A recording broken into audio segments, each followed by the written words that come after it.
जी बच्चों, good afternoon. कैसे हैं आप सब? होप आप सब बहुत अच्छे होंगे और बहुत खुश होंगे, अपनी हॉलिडेज को अच्छे से एंजॉय कर रहे होंगे। क्या हॉलिडे सर, अच्छे से पढ़ रहे हैं? बस हम बच्चों अच्छे से ही पढ़िए, थोड़ा-सा इसमें टाइम निकाल लीजिए। बाकी ताकि ना लाइफ स्मूथ रहे, एकदम से पूरा ब्रेक लेके भी कोई फायदा नहीं होता। मैं आपके संग 3 चैप्टर ऑलरेडी डिस्कस कर चुका हूँ, इन डेप्थ कर चुका हूँ, 2nd, 3rd, 4th आपके संग कर चुका हूँ। आज मैं चैप्टर नंबर 5 रिकॉर्ड कर रहा हूँ और मैं क्या बताऊँ आप लोगों को, आज नहीं कर रहा मैं ये तीसरी बार रिकॉर्ड कर रहा हूँ। पहली बार करी तो वीडियो में आवाज की कुछ प्रॉब्लम आ गई, दूसरी बार वीडियो की प्रॉब्लम आ गई और तीसरी बार आई होप कि कोई प्रॉब्लम ना आए, इसीलिए मेरी पूरी नजर अपने सिस्टम के ऊपर है कि ठीक रहे। चलिए, एपी शुरू कर रहा हूं मैं आपके संग। चैप्टर का नाम है अर्थमेटिक प्रोग्रेशन। भैया क्या है ये, सारी बातें करते हैं। 5.1 आज करेंगे और फिर बाकी की सीरीज तो आपको साथ साथ मिलती चली जाएगी ऑनलाइन बैच के संग। ठीक है, शुरू कर रहा हूं मैं बेटा। सबसे पहले चैप्टर का नाम आपको दिखा दिया जाए, अर्थमेटिक प्रोग्रेशन। भैया हमने ना अपने दोस्तों को ये कहते हुए सुना है, मैंने कहा क्या सुना है बताओ, कि ये इसको शॉर्ट में एपी कहते हैं भैया। मैंने कहा जी, इसको शॉर्ट में नो डाउट बेटा एपी बोलते हैं। भैया एपी का मतलब क्या होता है वो बता देंगे? मैंने कहा एपी का मतलब अभी बता दूंगा, तो ये जो क्लास चलनी है खत्म हो जाएगी अभी के अभी। तो आपको एपी का मतलब मैं अभी नहीं बता रहा, बट मैं आपके संग कुछ बातें करना चाहता हूँ। भैया क्या बातें करना चाहते हैं बताइए। मैंने कहा ना देखो, एपी में एक सीरीज लिखी होती है। भैया क्या लिखी होती है? सीरीज, यानी कि कुछ नंबर्स लिखे होते हैं। अब देखिए यहाँ पर, मान लीजिए ये हो गया 2, 4, 6, 8, 10। बच्चों मैंने कहा ये एपी है, आपने कहा भैया ये 2 का टेबल है। माना माना, आप हमें पढ़ा रहे हो, पर ऐसा नहीं कि आप कुछ भी बोलोगे हम मान लेंगे। मैंने कहा कि नहीं मानोगे? आपने कहा नहीं मानेंगे। मैंने कहा ठीक है। मैंने कहा चलो ये 3, 6, 9, 12, 15। भैया आप सही से करा रहे हो या फिर हम वीडियो स्किप करें या छोड़ के जाएं क्लास ऑनलाइन वाली आपकी? मैंने कहा देखो कुछ मत करो प्लीज, पर ये ध्यान से समझो, मैं आपको सही पढ़ा रहा हूँ, इसमें मैं कुछ गलत नहीं पढ़ा रहा। नहीं भैया गलत पढ़ा रहे हो आप। मैंने कहा क्यों? क्योंकि आप तो भैया यहाँ 2 की टेबल लिख दिया, 3 की लिख दी। मैंने कहा चलो तुम लोग नहीं मानोगे, नहीं। 5, 10, 15, 20, 25। भैया सच में ही आपने हद कर दिया, 5 की टेबल लिख दिया आपने। मैंने कहा बच्चों मेरी बात ध्यान से सुनो तो सही। मेरा कहने का मतलब क्या है कि हाँ जी, ये क्या है? ये एपी है। अब भैया ये एपी कैसे है वो मैं बात करूंगा, बट अभी धीरे धीरे समझिए एपी है। भैया इसमें कुछ चीजें कॉमन दिख रही हैं आपको। आपने कहा भैया देखो कुछ कॉमन वॉमन नहीं दिख रहा हमें, हमें कॉमन और समझ नहीं आता, पर हमें ये जरूर दिख रहा है कि यहाँ पर अगर हम 2 ऐड करेंगे तो यहाँ पहुंच जाएंगे, फिर अगर इसमें 2 ऐड करेंगे तो यहाँ पहुंच जाएंगे, इसमें 2 ऐड करें तो यहाँ पहुंच जाएंगे, इसमें 2 ऐड करें तो यहाँ पहुंच जाएंगे। भैया ये हमें यहाँ पर पता चल रहा है, क्योंकि 2 के टेबल में ऐसे ही होता है। मैंने कहा आपको कुछ गलत नहीं पता है, आपको बिल्कुल सही पता है। आपने कहा भैया हमें तो सही पता ही है, और बताइए। मैंने कहा चलिए अब ये दूसरी वाली, तीसरी वाली देखिए। यहाँ पहुंचने के लिए +5 करिए, यहाँ पहुंचने के लिए +5 करिए, यहाँ पहुंचने के लिए भी +5 करना है, और यहाँ पहुंचने के लिए भी आपको +5 करना है, और ऐसे +5 +5 +5 +5 करते करते आप पहुंच जाएंगे भाई अपनी एपी में कि ये एपी है। भैया मीन समझ नहीं आ रही, आप बातों को थोड़ा सा प्लीज कंक्लूड कर दीजिए, एक छोटे से लाइन में बता दीजिए। मैंने कहा देखिए सबसे पहले इसको कहा जाता है सीरीज। सीक्वेंस बनेगी बाद में, पर पहले अभी इसे मैं कह रहा हूं एक सीरीज है भाई, कोई नंबर लिखे हुए सीरीज है। इस सीरीज में मेरा ये कहने का मतलब कि कोई एक फिक्स प्रोटोकॉल हो। भैया फिक्स प्रोटोकॉल का मतलब यानी कि कोई चीज इसमें बढ़ रही हो या फिर कोई चीज इसमें घट रही हो। जैसे कि अच्छा, घटने वाली बात बाद में करेंगे। इसमें सीरीज में एक प्रोटोकॉल है, एक वो लगा हुआ है फॉर्मेट, कि भैया ये 2 के हिसाब से बढ़ रही है। देखो ये 2 के हिसाब से बढ़ा, फिर 2 के हिसाब से बढ़ा, ये 2 के हिसाब से बढ़ा, ये 2 के हिसाब से बढ़ा। मीन्स अगर मैं आपसे कह दूं 2, 4, मान लीजिए 7, फिर मैं 9 लिया और फिर मैं इधर लिया 11। आप मेरी बात ध्यान से समझिएगा। यहाँ 2 हो रहा है कोई दिक्कत नहीं, बट यहाँ पर सिंपल देखें, यहाँ पर 3 है, फिर यहाँ पर अगेन 2 है, फिर यहाँ पे अगेन 2 है, कोई फर्क नहीं पड़ता। एक बार बाइफरगेट हो गया, मींस जो हमारा फॉर्मेट था वो एक बार बच्चों टूट चुका है। अगर एक बार टूट गया दैट मींस वो एपी है ही नहीं, वो एपी बन ही नहीं सकता। तो वो जो फॉर्मेट है वो कंटिन्यू रहना चाहिए, भले ही हमारी सीरीज बढ़े या सीरीज घटे। भैया आप 1 मिनट रुको। मैंने कहा रुक गया, बताओ।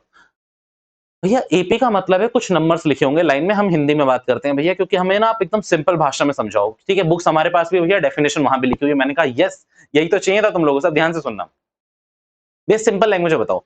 मतलब कुछ नंबर्स लिखे हुए हैं, उन नंबर के बीच में फिक्स फॉर्मेट है, या तो कुछ बढ़ रहा होगा, जैसे कि 2 से 4 हो रहा है, 4 से 6 हो रहा है, 6 से 8 हो रहा है, 3 से 6 हो रहा है, 6 से 9 हो रहा है, 9 से 12 हो रहा है, यानी कि 3-3 बढ़ते चला जा रहा है। भैया क्या इसमें घटना भी हो सकता है? जैसे कि क्या सीरीज आपने जो लिखी वो ठीक है भैया, हम मान रहे हैं वो हो सकती है सीरीज। क्या सीरीज ये भी हो सकती है भैया 15, 12, 9, 6, 3? मैंने कहा बिल्कुल बच्चों, ये भी हो सकती है। अगर आप इसमें देखें कि आप इसमें कुछ जोड़ नहीं रहे हैं, जोड़ ही रहे हैं वैसे एक तरीके से। आप मान लीजिए वैसे तो आप कहोगे कि भैया 15 से 12 पे जाने के लिए ना भैया कुछ जोड़ना नहीं होता। 15 से 12 पे जाने के लिए भैया 3 को माइनस करना होता है, आपको आपकी टीचर ने नहीं बताया। मैंने कहा बेटा बिल्कुल सही कह रहे हो, 15 से 12 पे जाने के लिए आपको कुछ जोड़ना नहीं होता, आपको बल्कि आप ये कहना चाहते हो कि 3 माइनस करना होता है तब आप 12 पे पहुंचते हो। मैंने कहा आप बच्चे मन के सच्चे, आप गलत बोल सकते हो, कभी नहीं बोल सकते। बट मेरा कहने का मतलब है आप ये भी तो बोल सकते हो कि मैं यहाँ पर -3 को ऐड कर रहा हूँ, अल्टीमेटली प्लस माइनस माइनस होगा और 12 ही आएगा। तो मेरा फॉर्मेट तो सेम ही रहा ना कि भैया मैं इसमें ऐड कर रहा हूँ -3, अगेन मैं इसमें ऐड कर रहा हूँ -3, मैं इसमें ऐड कर रहा हूँ कितना -3, मैं इसमें ऐड कर रहा हूँ कितना, मैं इसमें ऐड कर रहा हूँ -3। तो भैया बात सेम है। एडिशन वर्ड, अच्छा पता है मैं एडिशन वर्ड क्यों कह रहा हूँ? मेरे को ना 1 मिनट दे देंगे आपको तो मैं आपकी बुक में भी करा दूंगा क्रॉस चेक। आप आइए बच्चों पेज नंबर, भैया कहाँ ले जा रहे हो? मैंने कहा पेज नंबर 95 एनसीईआरटी में आइए, वहां पर ना मैं आपको डेफिनेशन पढ़वाता हूँ, आप डेफिनेशन देखिए। So an arithmetic progress is a list of number, ये पढ़ चुके हैं हम लोग, in which each term is obtained by adding, each term is obtained by adding a fixed number to the preceding term except the first term। बेटा simple बात समझिए, यहां पर कुछ चीज ऐड कर करके काम चलाना और जो ऐड करना है वो बिल्कुल सेम रहेगा थ्रू आउट द सीरीज। भैया आप ना एक बार काम करिए, इस डेफिनेशन को भी समझा दीजिए और एक बार और समझा दीजिए तो हमारी बात बन जाएगी भैया आगे, और फिर हम उसके आगे कंटिन्यू कर सकते हैं। मैंने कहा चलिए अब आप ध्यान से देखिएगा कुछ बातें मेरी। भैया एग्जांपल नहीं उतारना था, मैंने कहा नहीं उतारा कोई बात नहीं चल जाएगा, आप अभी से देखना शुरू करें, ठीक है कोई बात नहीं, एग्जांपल नहीं उतारता चल जाएगा। चलिए 2 4 6 8 10 लिखते रहें पहले आप। All the number in the series called term. पहले इनको क्या कहते हैं, पहली बात ये याद रखिए कि इनको कहा जाता है टर्म, ये टर्म्स होती हैं, ठीक है। जैसे 2 एक टर्म है, 4 एक टर्म है, 6 एक टर्म है, 8 एक टर्म है, 10 एक टर्म है, ठीक है। अब एपी के लिए एक डेफिनेशन लिखेंगे जो कि अच्छी definition, AP is AP is the sequence, AP is a sequence which obtains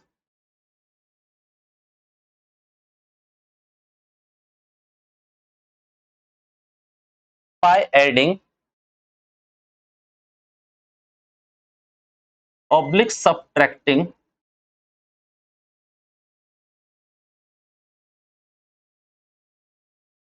constant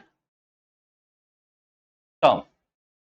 ये मैंने यहाँ आपके संग एक डेफिनेशन लिखी है और अब मैं आपके संग डिस्कस कर रहा हूं।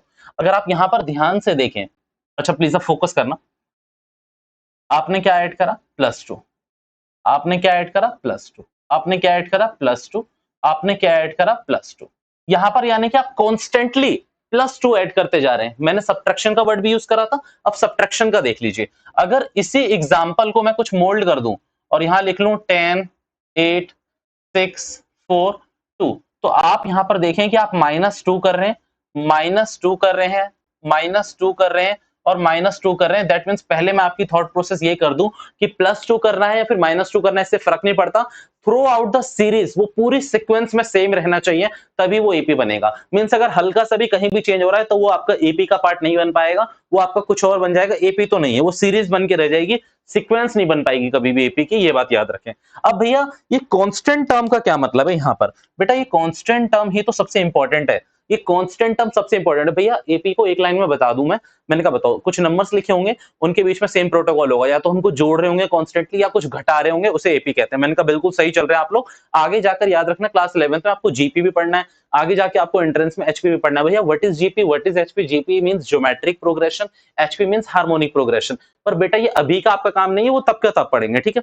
अब यहाँ पर आप समझे कि इन टर्म्स को, इन नंबर्स को क्या कहा जाता है, मैंने लिखवा दिया टर्म। तो टर्म्स तो है ही, आप ये बात समझ लीजिए सबसे पहले कि ये जो है ये कौन से नंबर पे लिखी हुई है, ये फर्स्ट पे लिखी हुई है, तो इसे कहा जाता है फर्स्ट टर्म। भैया तो इसे second term, third term, fourth term और इसे फिफ्थ टर्म कहा जाएगा, कोई दिक्कत नहीं है। एंड टर्म के बगल में आप एक और चीज लिख सकते हैं, टर्म डिनोटेड बाय एन। भैया यानी कि एन मतलब, देखिए अगर ध्यान से समझिए, अगर मैं आपसे बात करूं first term means very first number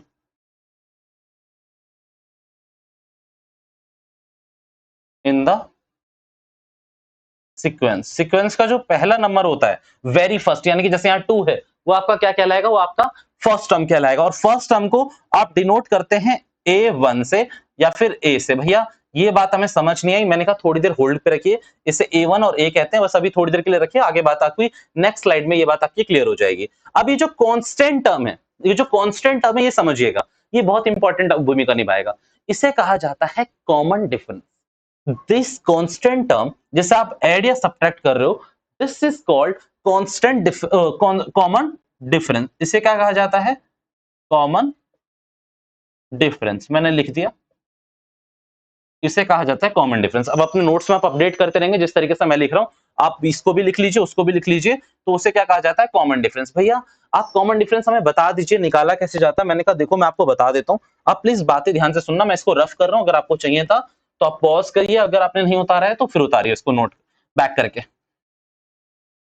okay, अगर मैं अपनी बात करूं, मैं बात कर रहा हूं यहां पर कॉमन डिफरेंस की। कॉमन डिफरेंस मैं एक दो सीरीज में आपको अच्छे से बताऊंगा, आप ध्यान से देखना। एग्जाम्पल 1, 2, 4, 6, 8, 10। भैया कांस्टेंट कोई चीज या तो ऐड हो रही होगी या माइनस हो रही होगी, और इसी को क्या कहा जाता है, हमारे इसमें एपी कहा जाता है। तो अब यहां पर आप ध्यान से समझे, आपको क्या करना होता है, नेक्स्ट वाले से प्रीवियस वाला माइनस करना होता है। कॉमन डिफरेंस को मैं यहाँ सी डी लिख रहा हूं, वैसे इसको पता है किससे लिखा जाता है, स्मॉल डी से डिनोट करा जाता है। और इसमें मैंने आपको लिख दिया, नेक्स्ट टर्म से आपको उसकी प्रीवियस टर्म माइनस करनी है। प्रीवियस टर्म यानी कि नेक्स्ट टर्म हो गई आपकी 4 और प्रीवियस टर्म हो गई आपका 2। आंसर देखिए क्या आ रहा है, 2। चलिए नेक्स्ट टर्म अगर अगर आपकी 6 हो गई तो आपकी प्रीवियस टर्म हो गई 4, 2। अगर नेक्स्ट टर्म आपकी 8 हो गई तो प्रीवियस टर्म हो गई आपकी 6, 2।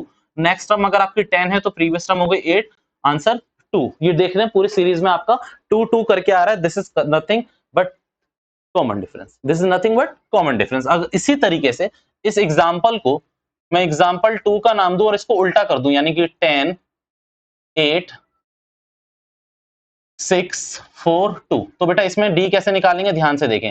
8 में से आपको 10 माइनस करना है, यानी कि -2।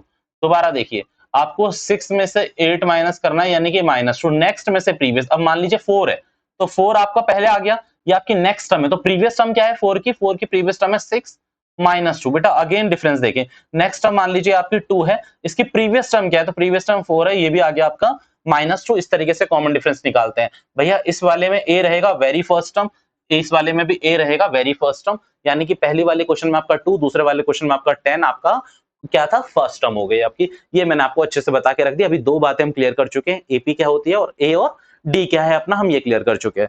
भैया आपको एपी के लिए ये फॉर्मेटिंग तो मैंने सिखाई दी, साथ ही साथ आपको एक और बात याद रखनी चाहिए। भैया आप उतारने का मौका नहीं देते। मैंने कहा देखो बच्चों, मैं तो तुम लोगों का गुलाम हूं यार। ये गुलाम कैसे यार, तुम लोग इसको वहां पर देख रहे हो टेक्निकली, ठीक है। अब इसमें आपको करना क्या है, जब भी आपको लगता है कि पॉज करना है, पॉज करा, सीधा इधर देखना शुरू, आप लिख लीजिए उसमें आराम से बैठ के। अब यहां पर मैं अगर आगे बात करूं तो एपी को मेरे को किसी ने बताया कि इस फॉर्म में होती है, A plus D, 2d, A plus 3d and so on. किसी ने मुझे ऐसा बताया था। अब ध्यान से सोचना, यहां पर मैंने ना अभी आपको एक चीज लिखाई थी, term is denoted by N, term is denoted by N.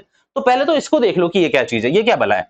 तो सबसे पहले अभी मैंने एग्जांपल के तौर पे आपके संग एक एपी डिस्कस करी थी, 2, 4, 6, 8, 10, और इस वाले में मैंने ए क्या हो गया मेरा 2, जो पहला टर्म है मेरा क्या हो गया 2, और जो भैया मेरा डिफरेंस आएगा कॉमन डिफरेंस, तो 4 में से 2 को माइनस करा 2 ही आएगा, 8 में से 6 को कर दो 2 ही आएगा, 10 में से 8 को कर दो 2 ही आएगा, उसकी कोई दिक्कत है नहीं मुझे खास। तो यहाँ पर डिफरेंस क्या आ गया मेरा टी, ओ सॉरी डिफरेंस क्या आ गया मेरा 2। अब अगर आप यहाँ ध्यान से देखें तो आपके फर्स्ट टर्म में कह रहा है कि 2 लिखा होना चाहिए, अगर एपी कह रहा है किसी भी इसी फॉर्म में होगी, कोई भी एपी, एनी एपी इसी फॉर्म में होगी, ये आपको क्वेश्चन हमेशा बताएगा। मतलब ये फॉर्मेटिंग है एक तरीके से आपको फिक्स करी हुई है, यही मैं आपसे बात कर रहा हूं। अगर आप ध्यान से समझे तो ये आपका ए हो गया। आपकी सेकंड टर्म देखते हैं, सेकंड टर्म है आपकी 4, ये सेकंड टर्म हो गई ना, ये थर्ड टर्म है, तो ये कह रहा है कि फर्स्ट टर्म ए हो गई, ये सेकंड हो गई। अगर ऐसे लिख लूं, first, second, third and fourth, ये टर्म्स लिख लिया आपने।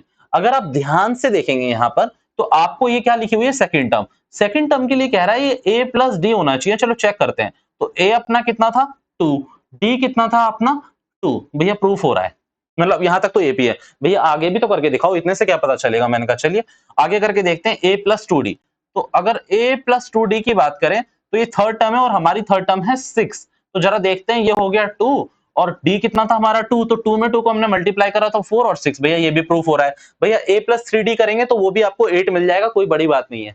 एक्चुअली है क्या, AP इसी सीक्वेंस में होती है। मैंने बस आपको एक बार प्रूफ करके दिखा दिया, एक बार पुट करके दिखा दिया आपके माइंड की मैच्योरिटी के लिए। बट अभी ना मैं आपको एक बहुत अच्छा फॉर्मूला लिखा रहा हूँ और उस फॉर्मूले पे आपकी बहुत एक्सरसाइज होनी है। इस फॉर्मूले को ना भूलें। भैया ये क्या फॉर्मूला है,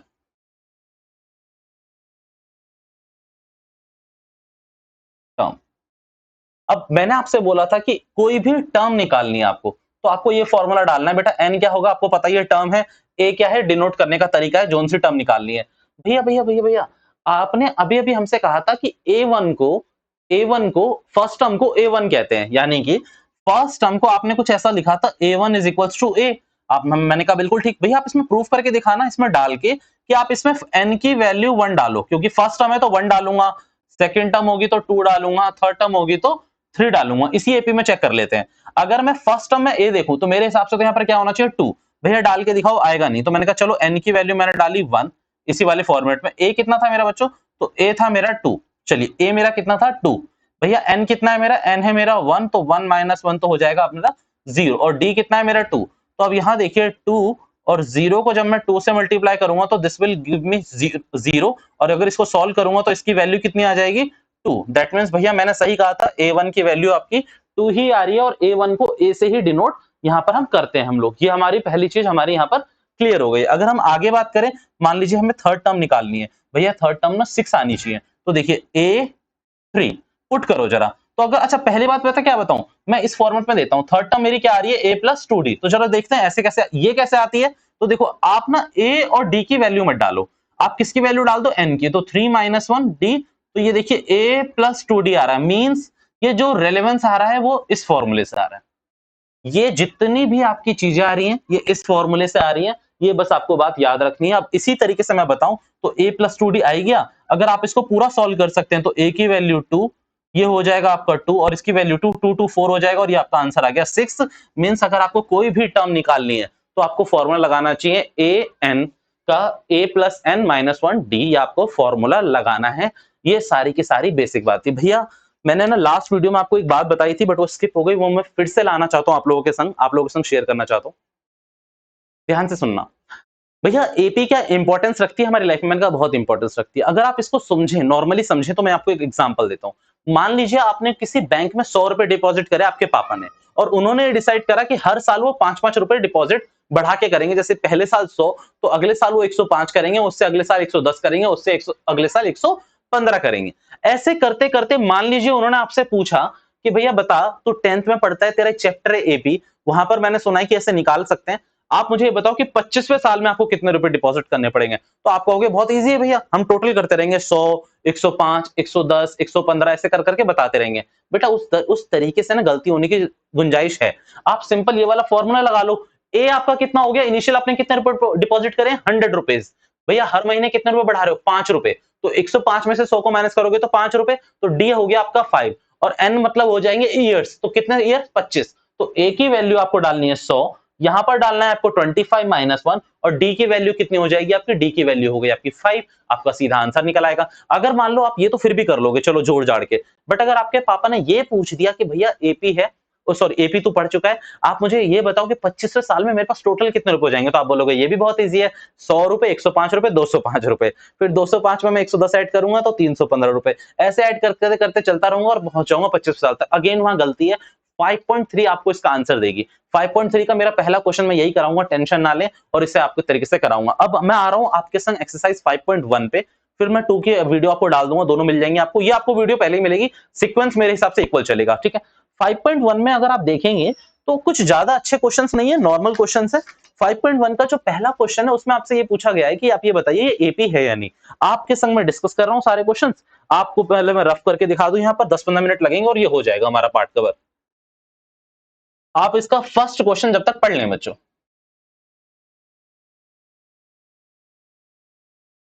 आप इसका फर्स्ट पार्ट जब तक पढ़ लें, ठीक है। अब मैं आ रहा हूं इस वाले पे, ध्यान से सुनना। यहां पर आपको बोला हुआ है एक्सरसाइज 5.1 में, in which of the following situation does the list of number involve make an arithmetic progression and why. अच्छा वो ना बीच में ना वीडियो फोकस नहीं देती तो इधर उधर हो जाती है, बट जब भी मैं लिखूंगा तब वो श्योरली फोकस लेगी, क्योंकि जब जैसे माइक ऑफ होता है ना तो वो ब्लर कर देती है वीडियो को। बट उसकी टेंशन आपको नहीं लेनी, आपको क्लैरिटी आएगी। आप मतलब ये सोचना कि आगे कहीं ऐसा मिलेगा, आगे कहीं नहीं मिलेगा। मिलता तो मैं वो वीडियो डाल चुका होता, उसमें थोड़ा ही ब्लर था, ठीक है। अब इसमें 5.1 में आपको यह बताना है कि एपी है या नहीं। अच्छे से पढ़ना पहला question, the taxi fare after each kilometre when the fair is ₹15 for the first kilometre and ₹8 for each additional kilometre. भैया कहना क्या चाहता है, मैंने कहा ध्यान से सुनना। एक्सरसाइज 5.1 में आपके संग डिस्कस कर रहा हूं, चारों के चारों क्वेश्चन मैं अभी करने वाला हूं आपके संग डिस्कस। अच्छा ध्यान से देखना एक बार, ठीक है। अब इस वाले क्वेश्चन में आपको जो सबसे पहला पॉइंट समझना है, वो पहला पॉइंट क्या है वो देखिए। आपको कोई टैक्सी बता रखी है, ठीक है, कोई टैक्सी बता रखी है। इस टैक्सी में आपका फर्स्ट किलोमीटर का किराया तय है। ये थोड़ा सा बड़ा लिख देता हूं मैं। फर्स्ट किलोमीटर का किराया तय है ₹15, और आप मान लीजिए 2 किलोमीटर जाते हैं, आप मान लीजिए 3 किलोमीटर जाते हैं, आप मान लीजिए 4 किलोमीटर जाते हैं। बेटा कोई दिक्कत नहीं है, आप हर किलोमीटर के हिसाब से ₹8 एक्स्ट्रा देते रहना। लेट से किसी को 2 किलोमीटर जाना है तो वो आपको सिर्फ एक ही बात बताएगा कि भैया कोई बात नहीं, आप 2 किलोमीटर जाओ, 100 किलोमीटर जाओ, 1 किलोमीटर के तो मैं आपसे ₹15 लूंगा। उसके बाद आप मुझसे जितना चलवाएंगे मैं किलोमीटर के हिसाब से आपसे ₹8 लेता रहूंगा। अब लेट से अगर मैं बात करूं तो पहले किलोमीटर के, फर्स्ट किलोमीटर का वो कितने रुपए लेगा, वो ₹15 लेगा। भैया 2 किलोमीटर के पता कितने लेगा वो, पहले तो 1 किलोमीटर के वो ₹15 लेगा, और एडिशनल के वो कितने रुपए ले लेगा, ₹8। भैया 3 किलोमीटर के वो कितने रुपए लेगा, तो देखो पहले के तो वो ले लेगा 15, फिर दूसरे के लेगा 8, और तीसरे के भी ले लेगा 8। भैया ये नॉर्मली मैं बता रहा हूं, अभी अच्छे उसमें भी बता दूंगा। 4 किलोमीटर के देखिए कितने लेगा वो, पहले के तो ले लेगा 15, फिर लेगा वो ₹8, फिर वो लेगा ₹8, और फिर वो लेगा ₹8। भैया इसको इसी फॉर्मेटिंग में करना है, मैंने कहा आप इसमें कर लीजिए, अदरवाइज मैं आपको एक और तरीका बताता हूं। देखिए ये तो आपका बिल्कुल क्लियर है, 15 हो गया। अरे यार आप सिंपल इसमें पकड़ लीजिए कि आपका डी कितना है इसमें, 8। डी कितना है इसमें, 8। तो आपको कुछ नहीं करना, दूसरे के लिए फॉर्मूला लगा दीजिए a प्लस डी का, सेकंड टर्म का, फिर तीसरे के लगा दीजिए a प्लस 2d, फिर इसके लिए लगा दीजिए a प्लस 3d। आप इस तरीके से करते हैं, आप इस तरीके से कर सकते हैं। और हाँ जी हाँ, ये एपी है, क्योंकि यहाँ देखिए 15, यहाँ 23 है, यहाँ फिर 16 और 5 31 हो जाएगा। कॉमन डिफरेंस आपका 80 रहेगा, दैट मींस ये आपकी एपी है। इसको आप अच्छे से कर सकते हैं। मेरे हिसाब से कोई खास क्वेश्चन है नहीं, क्लास में कराने लायक है ही नहीं, बिल्कुल भी शर्म आती है कराते हुए। सेकंड नंबर क्वेश्चन को थोड़ी देर के लिए इग्नोर करेंगे, थर्ड और फोर्थ पे आइए। सेकंड में अच्छे से आपके साथ पूरा का पूरा डिस्कस करूंगा। द कॉस्ट ऑफ डिगिंग, दोनों एक जैसे क्वेश्चन है, थर्ड और fourth. The cost of digging a well after every metre of digging when it cost ₹150 for the first meter and rises by ₹15 for the subsequent meter। भैया ये question भी कराने लायक है, देखो कराने लायक तो नहीं है पर कोई बात नहीं, ध्यान से देखें। देखो 150 ले जाएगा वो 1 मीटर खोदने के, और अगर इसके बाद अगर आपको काम कराना है तो आपको हर मीटर के लिए एक्स्ट्रा रुपीस देने पड़ेंगे। और वो कितने, भैया वो कह रहा है ₹50 extra for each additional metre. हर एडिशनल मीटर के लिए आपको एक्स्ट्रा देने पड़ेंगे। बेटा आप ध्यान से समझे, अगर आपको पहला मीटर खुदवाना है तो आप दोगे 150, दूसरे मीटर के लिए दोगे आप 150 प्लस 50, भैया तीसरे के लिए दोगे 150 प्लस 50 प्लस 50। यार एपी बन रही है, माइनस करेंगे 50, क्योंकि ये दो कट जाएंगे, 50 बचेगा। दैट मींस ये भी आपकी एपी है। क्वेश्चन नंबर फर्स्ट और थर्ड में कोई खास बात नहीं थी, दोनों में एपी है। इसमें मेरे को लगा नहीं कि कुछ भी ऐसा खास बात है जो आपको बताने की जरूरत है। अब मैं आगे आपके संग क्वेश्चन डिस्कस कर रहा हूँ सेकंड और, चलिए मैं आपके संग डिस्कस कर रहा था सेकंड और फोर्थ क्वेश्चन, वो सेकंड और फोर्थ में आपके संग डिस्कस कर रहा हूँ। आइए क्वेश्चन नंबर सेकंड पढ़ लीजिए एक बार, उसमें क्या लिखा हुआ है। अच्छा क्वेश्चन है, अच्छे लेवल का क्वेश्चन है, एक बार अच्छे से कर लेते हैं। The amount of air pressure in a cylinder when a vacuum pump removes 1/4 of the air remaining in the cylinder at a time. इस एट अ टाइम वाले को एक बार हाईलाइट कर लीजिए और इसे हाईलाइट करने के बाद मेरी बात सुनिए। क्या कह रहा है कि भैया सिलेंडर में ना कोई हवा थी, हमने कहा ठीक है सिलेंडर में हवा ही होती है, और उसका ये हर बार 1/4 क्या कर रहा है, रिमूव कर दे रहा है। कितना कर रहा है, 1/4 हर बार ये क्या कर रहा है, रिमूव कर रहा है। अगर मैं आपको दिखाना शुरू करूं, चलिए 1/4 हवा क्या कर रहा है, ये हर बार रिमूव कर दे रहा है। तो अब यहां ये बताओ कि क्या आपको ये पता है कि शुरू में कितनी हवा है आपके पास, तो हवा आपको पता ही नहीं है। आप इसमें एज्यूम करेंगे इस क्वेश्चन में सेकेंड पार्ट में, let the air present in the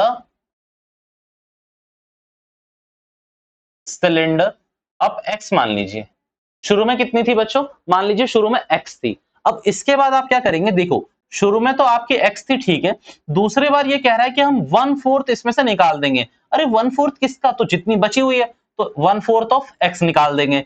तीसरे बारे में, अच्छा इसको जरा सा सॉल्व करके देखोगे तो ये आपका मिलेगा आपको 3x/4। अब तीसरी बारी में ये क्या करेगा, 3x/4 यहां पर सिलेंडर हवा बची हुई है और इसका भी ये 1/4 निकाल के फेंक देगा। अच्छा भैया ये बताइए आपको कैसे पता चला कि इसमें 3x/4 और पहले वाले में x का 1/4 निकालेगा। बच्चों इसमें ध्यान से आपको ये बात ये समझनी चाहिए कि अगर आपको इसमें बात ये वाली समझनी चाहिए। अच्छा बीच में मैं वीडियो पॉज इसलिए कर रहा हूं बिकॉज मुझे एक बार फिर से डाउट आ गया था कि वीडियो कुछ इधर उधर हुई है, बट कोई बात नहीं, अगर हुई भी होगी तो मैं इसको ना यहीं फर्स्ट पोर्शन पे खत्म कर दूंगा, फर्स्ट क्वेश्चन करवा के, ठीक है। अच्छा भैया दोबारा से समझिएगा, भैया आपको कैसे पता कि इसमें x का 1/4 आ रहा है और इसमें 1/4 3x/4 का आ रहा है, बिकॉज ये कह रहा है कि जितनी भी हवा बची होगी ना उसका 1/4 निकाल के फेंक देगा। अब इस वाले केस में तो x का ही 1/4 फेंकेगा क्योंकि x हवा है। इस वाले केस में अगर 3x/4 है तो इसी का 1/4 फेंकेगा। ये इसमें छोटी छोटी बात मैंने आपसे करी हुई है, तो इसीलिए अगर आप इसको सॉल्व करेंगे आप इस वाले क्वेश्चन को, तो इसमें क्या करना है आपको, ये रहा आपका 3x/4, अगर इसको सॉल्व करोगे तो ये कितना हो जाएगा 3x/16। बेटा एलसीएम लोगे ना इसका तो ये बचेगा 16, और अगर आप इसको सॉल्व करोगे तो ये हो जाएगा 12x 3x। अगर आप इसको सॉल्व करोगे तो x 3x/4 और ये आपका आ जाएगा 9x/16। बेटा आप इसमें क्या करोगे, इसको इससे माइनस करके देखोगे, इसको इससे माइनस करके देखोगे, अगर कांस्टेंट टर्म ही आ रही है तो जी हाँ ये एपी है, अदरवाइज ये एपी का पार्ट नहीं बनेगा। आज इस वीडियो को मैं यहीं पे पॉज कर रहा हूं, देखते हैं कि क्या चलता है, मैं इसको डालता भी हूं या नहीं। चलिए bye bye all of you, bye bye.